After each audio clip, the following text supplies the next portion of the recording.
तो बस मैं हो गई थी रेडी और महादेव का नाम लेके आज ही करते हैं दिन की शुरुआत। तो रेडी होने के बाद मैंने सिंपल सा मेकअप करा, वही सनस्क्रीन और लिपस्टिक, बिंदी और मांग भरी और हाथों में पहनी हरी हरी चूड़ियाँ। तो आप लोगों ने किस किस ने आज के दिन हरी हरी चूड़ी पहनी है ज़रूर कमेंट करके बताना। हमारे यहाँ तो पहनते हैं। और मैं हूँ इस टाइम पे मुंबई में। मुंबई का वेदर इतना ज़्यादा ख़राब हो रहा है, ना तो कपड़े सूख रहे हैं, बारिश ही बारिश हो रही है। और हमारे साथ तो बहुत ज़्यादा गर्मी पड़ रही थी। दिल्ली वालों को तो पता ही होगा कि कितनी गर्मी पड़ रही थी। तो चलो करते हैं पूजा की तैयारी, पूजा की प्लेट तैयार करते हैं और देखते हैं कैसे होती है कैसे नहीं होती। आइए। मैंने अपना मेकअप कर दिया था स्टार्ट। नॉर्मल सा मेकअप है तो मैंने सोचा चलो क्यों ना ये भी दिखा देते हैं। तो सबसे पहले लगाई थी वैसलीन, क्योंकि यहाँ का मौसम थोड़ा सा ऐसा ही हो रहा है, होठ भी ऐसे रहते हैं फटे फटे से। तो वैसलीन लिपस्टिक्स या लिप ग्लोस से पहले मैं वैसलीन ज़रूर अप्लाई करती हूँ। उसके बाद सनस्क्रीन। ये सनस्क्रीन मैंने अभी ही लिया था, डॉट एंड की का था। ये फाउंडेशन का भी काम करता है, मतलब लुक थोड़ी फाउंडेशन वाली दे देता है। और सनस्क्रीन तो ये है ही। तो बाकी सनस्क्रीन से सही तो मुझे ये लगा। बाकी मैं फॉक्सटेल का यूज़ करती हूँ, मैंने आपको पहले भी वीडियो में बताया था, वो भी काफ़ी अच्छा है। पर ठीक है, ये वाला भी अच्छा है, आप यूज़ कर सकते हैं। अगर बाहर कहीं जा रहे हैं तो आपको बीबी क्रीम की तरह ये एक तरीके से काम करता है। तो मैंने ये सनस्क्रीन लगाया था। सनस्क्रीन लगाने के बाद उसके बाद मैंने लगाई थी काजल। काजल मेरा एक फेवरेट पार्ट है और ये होममेड काजल है जो त्रिशिका के लिए बनाई गई थी, जिसमें जो आई कैप्सूल होते हैं वो डाल के ये काजल बनाई गई थी। ये सही रहती है। मैं कभी भी बाहर से काजल नहीं खरीदती, ना ही मेरी फैलती, तो मुझे थोड़ी सही लगती है। उसके बाद लगाया था लिप ऑयल। लिपस्टिक वगैरह मैं घर में अवॉइड करती हूँ, जब मुझे कहीं बाहर जाना होता है तो ही मैं अप्लाई करती हूँ, वरना घर में मैं सिंपल लिप ऑयल लगा लेती हूँ। उसके बाद सबसे मेन इम्पोर्टेंट है हरी चूड़ी, जो कि सावन में ट्रेडिशन है। हमारे साइड तो है, राजस्थान, हरियाणा, यूपी में भी मुझे पता है कि यहाँ तो हरी चूड़ियाँ पहनते हैं। और किस किस के यहाँ पहनते हैं तो ज़रूर कमेंट में बताना। और आपको वीडियो कैसी लगती है तो वो भी ज़रूर बताना। बस फिर मैंने हरी अपनी चूड़ियाँ पहन ली थी। उस चूड़ी पहनने के बाद मेरे माइंड में बस एक ही चीज़ चल रही थी वैसे तो, कि कैसे पूजा करूं, क्योंकि त्रिशिका करने भी नहीं देती, ये मिट्टी खाती है और इसके साथ पूजा करना थोड़ा सा डिफ़िकल्ट हो जाता है। तो फटाफट से अपने बैंगल रेडी किए, पूजा की तैयारी स्टार्ट की। तो आइए आगे वीडियो में देखते हैं कि मैंने कैसे अपनी पूजा की। क्योंकि हम लोग मुंबई में फ्राइडे नाइट को आए थे, घर पूरा फैला हुआ था। जैसे थोड़ी बहुत साफ़ सफाई हुई थी वो कर ली थी, मतलब डीप क्लीनिंग नहीं कर पाए थे, पर मंदिर रह गया था। क्योंकि मंदिर में को ये था कि मंडे को ही करूँगी। यहाँ बारिश हो रही है, वैसे भी कपड़े वगैरह नहीं सूखते, तो संडे को वॉश करके सबसे पहले करा मंदिर की क्लीनिंग। यहाँ का मौसम ऐसा है कि जाले लगना और ये सब बहुत जल्दी लग जाते हैं, तो आपको डेली क्लीनिंग करनी पड़ती है। तो थोड़ा सा गंगा जल लेके कपड़ा मैंने एक दिन पहले ही धो दिया था, गंगा जल का छींटा लगाया और मंदिर को अच्छे से साफ़ किया। मंदिर इतने ढंग से क्लीन नहीं हो पाया था क्योंकि ये पूरा ब्लैक हो गया था, लेकिन मेरे पास टाइम की कमी थी, तो मैंने वैसे ही गंगा जल डाल के सारा साफ़ किया, सारी तस्वीरें साफ़ करी और पहले घर के अंदर मंदिर की पूजा करी। उसके बाद मैंने सोचा बाहर जाके तसल्ली से शिवलिंग बना के और आराम से महादेव का नाम लेंगे। तो बस अपनी पूजा मैंने स्टार्ट कर दी थी, तस्वीरें जचाई।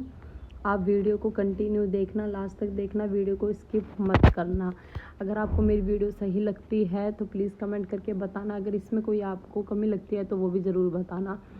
तो देखिए, मैंने अपनी ज़्यादा बड़ा मंदिर नहीं है, छोटा सा ही मंदिर है। 4-5 तस्वीर हैं, हर भगवान की मैंने तस्वीर वैसे तो रख रखी है, जो मतलब मेन जैसे गणेश जी हो गए, माता हो गई, शिव जी, हनुमान जी, इनकी मैंने तस्वीर रख रखी है।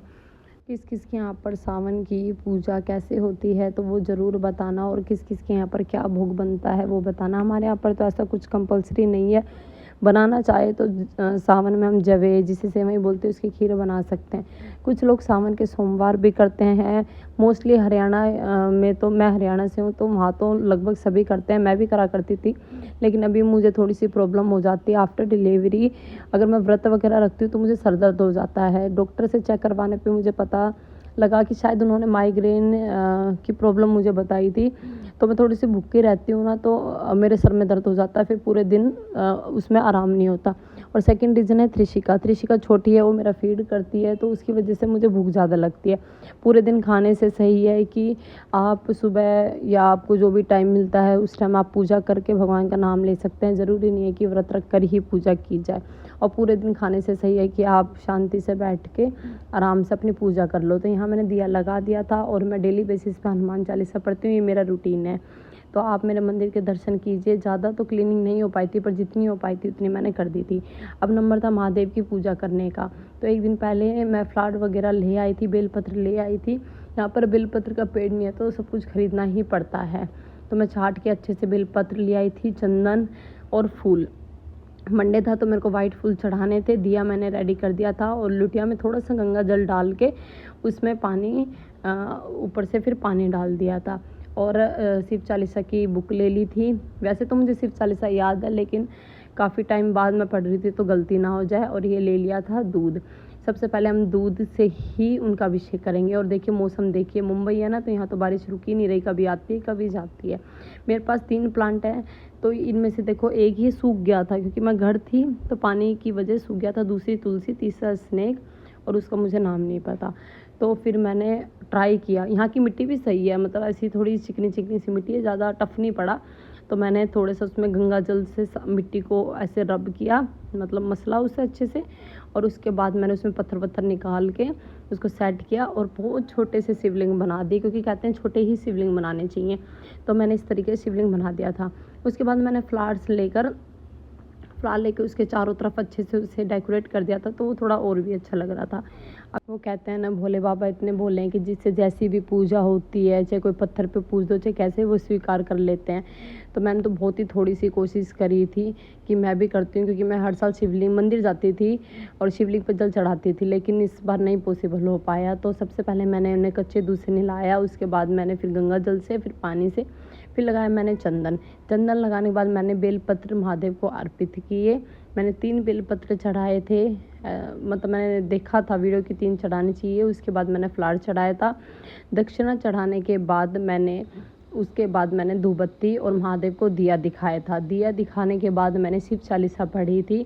शिव चालीसा तो मुझे अच्छे से याद थी, क्योंकि मैं पहले डेली बेसिस पे वही पढ़ा करती थी, लेकिन अभी थोड़ी मैं भूल गई थी क्योंकि मुझे काफ़ी टाइम हो गया था पढ़े। तो मैंने शिव चालीसा पढ़ने के बाद महादेव की आरती की थी। अभी घर पे मेरे पास लगभग चीज़ें ख़त्म थी, फ्रूट वगैरह नहीं थे, मैं लेकर नहीं आ पाई थी। और यहाँ पे मंडे मार्केट लगती है, तो मंडे मतलब शाम को मार्केट लगनी थी। तो मेरे पास जितना था, जो घर में था, उसी से मैंने महादेव की पूजा करी। और महादेव ही मेरी पूजा स्वीकार करे और आप सब पर भी ऐसे ही आशीर्वाद बनाए। उसके बाद मेरे पास घर पे कुछ चीज़ अवेलेबल नहीं थी, मिठाई वगैरह नहीं थी, तो मैंने सोचा क्यों ना खीर बना देती हूँ। दूध आ ही गया था तो मैंने साइड में सेवई की खीर बना दी थी। महादेव को खीर का भोग वैसे भी बहुत ज़्यादा पसंद है। चावल की मैं नहीं बना पाई थी, लेकिन मैंने जवे की खीर बनाई थी, जिसे हम सेवई बोलते हैं। तो वो मैंने चढ़ा दी थी। नहाने के बाद ही वो सबसे पहले मैंने वही चढ़ाई थी, ताकि मैं इनको भोग लगा सकूँ। उसके बाद मैंने पढ़ी आरती। यहाँ पर हवा इतनी तेज़ चल रही थी तो दिया बीच में यह बुझ गया था, लेकिन फिर मैंने उसको दोबारा से जलाया और फिर अपनी पूजा कंटिन्यू करी। यहाँ मौसम थोड़ा ऐसा ही रहता है, दिया विया लगाने में बाहर बहुत ज़्यादा दिक्कत आती है। तो आप लोगों ने कैसे पूजा करी थी? मैंने तो ऐसे ही अपने महादेव की पूजा करी थी और ऐसे ही उनका नाम लेकर जयकारा लगाया था। है ना, महादेव तो बस आपकी पूजा देखते हैं, आपका मन देखते हैं, आपने क्या चढ़ाया, कितना चढ़ाया, इससे उन्हें कोई मतलब नहीं होता। तो मैंने महादेव की धोख खा ली थी और उसके बाद मैंने तुलसी जी, जो मेरे इन्हीं के साइड में थी, तुलसी जी को भी पानी दिया और उनको भी टिक्का लगाया। अब मैंने भोग के लिए थोड़ी सी बनाई थी खीर, सेवई की खीर। अब भोग लगाते हैं भोलेनाथ जी को। ये देखिए,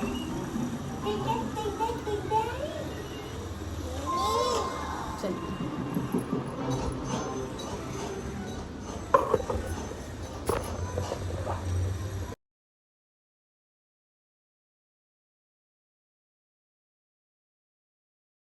तो मेरी होगी कंप्लीट। भोग के लिए मैंने बना दी थी खीर। अब बस अब शांति से बैठ के अपनी चाय एंजॉय करेंगे।